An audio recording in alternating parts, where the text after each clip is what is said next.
Well, good afternoon. I'm honored to be here this afternoon with Governor Kemp and Lieutenant Governor Duncan.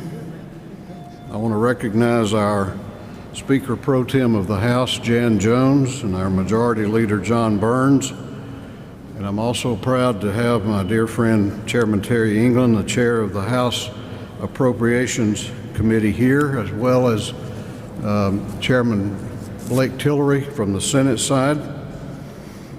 When Governor Kemp announced in his State of the State address that he wanted to give a $1,000 bonus to our teachers, my colleagues and I were proud to support that proposal. But then we wanted to see if we could do more. We wanted to extend that $1,000 bonus beyond our teachers to many of our frontline state employees who have also served our citizens through the worst days of this pandemic. Thanks to the work of Chairman England and Chairman Tillery, our legislative staffs, and the governor's team at the Office of Planning and Budget, we have an exciting announcement to make today.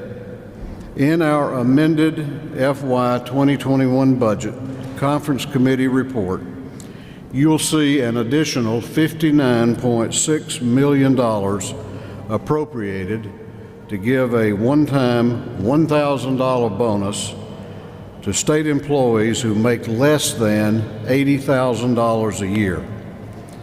This will cover some 57,000 state employees across most state agencies.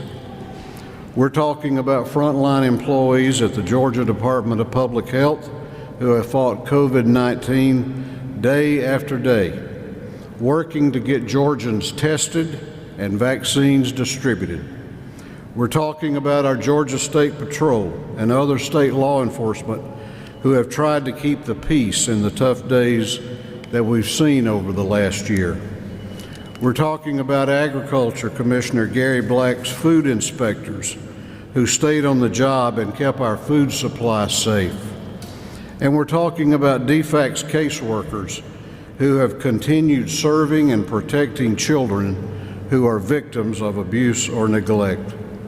Again, under this proposal, some 57,000 state employees making under $80,000 a year will see a $1,000 one-time bonus as part of our amended budget. There are a few exceptions, like our Board of Regents and some state authorities, but even in those units, there may be the implementation of bonuses from other available funds, and I know that conversations about that are ongoing. We are here today because of a team effort, so again, let me thank Chairman England, Chairman Tillery, and our colleagues in the legislature. I also want to thank Governor Kemp for his leadership, and I want to thank Lieutenant Governor Duncan for his efforts as we move this budget forward. And with that, I am honored to introduce my friend, Lieutenant Governor Geoff Duncan. Thanks, Speaker. Thank you, Speaker. I'm proud to stand here today with Governor Kemp, Speaker Ralston, and leaders of both our House and Senate as we applaud the partnership that will bring pay increases for so many of our hardworking state employees. Throughout the pandemic, we've watched these employees at state agencies, as the Speaker mentioned, at the Department of Public Health, the Department of Public Safety, GEMA, DFACS, and so many others, work grueling hours to provide critical services to our citizens all across our great state. I want to personally thank the House for their leadership on this issue as we partnered together to show our state employees the value we place on their work and the role they play in making Georgia a great state.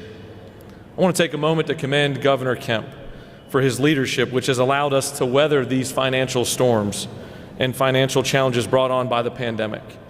We would not be able to provide the $1,000 to over 56,000 state employees without his careful management of our state resources over the last 12 months. I think it's important to highlight that those of us standing here today prioritize passing a budget that is fiscally conservative and one that reflects our values.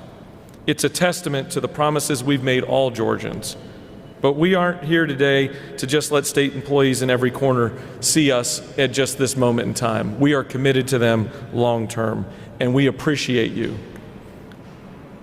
We appreciate how you've stepped up during the pandemic, how you've represented our state, and the sacrifices often make as a public servant. It's my honor now to present to you Governor Kemp, and thank you so much again for your steadfast leadership. Well, thank you all very much, and thank you, Lieutenant Governor Duncan. It's an honor to be here again with you, as well as Speaker Ralston, Speaker Pro Tem Jones, Majority Leader Burns, and certainly two people have been working very hard, Chairman England and Chairman Tillery. And we're really here representing the other members of the General Assembly that have been part of this effort. And I know the Speaker and Lieutenant Governor certainly covered most of the specifics, but I again just want to thank these appropriations chairmen, not just for this year's work and what you have before you, but really what we have done over the last year since the pandemic hit. I said last year our budget was as tough as it was in that time. It was a dang good budget considering what we thought we were going into, and that work has continued, and I know that our office is very appreciative of those relationships. And I think this just shows what conservative Republican leadership has been doing in our state in regards to our state budget and also reflecting our priorities to make Georgia the best place to live, work, and raise a family. I will say that along with this group behind me and many more in this building, we have made tough decisions to protect both lives and livelihoods. And those early decisive actions are now paying off, and you can certainly see that with today's announcement. Our state employees have worked incredibly hard despite a global pandemic. They have been going above and beyond the call of duty to deliver essential services to our most vulnerable, keeping our businesses open, and deliver financial assistance to those who, quite honestly, many days were losing hope. And like so many hard-working Georgians, they juggled jobs and school and the new normal for their kids and their families like we all have. And to those of us here today, we just simply cannot thank you enough. With the $1,000 supplement for state employees who, as the Speaker mentioned, make less than $80,000 a year, I believe we are doing our part as state leaders to say thank you for all that you have done and to prioritize the people who make it possible for Georgia to be the top state in the country for business, and who have done the hard work to ensure that our best and brightest days are still to come. And there's no doubt that we as a state have been through more in this past year than we could have ever imagined.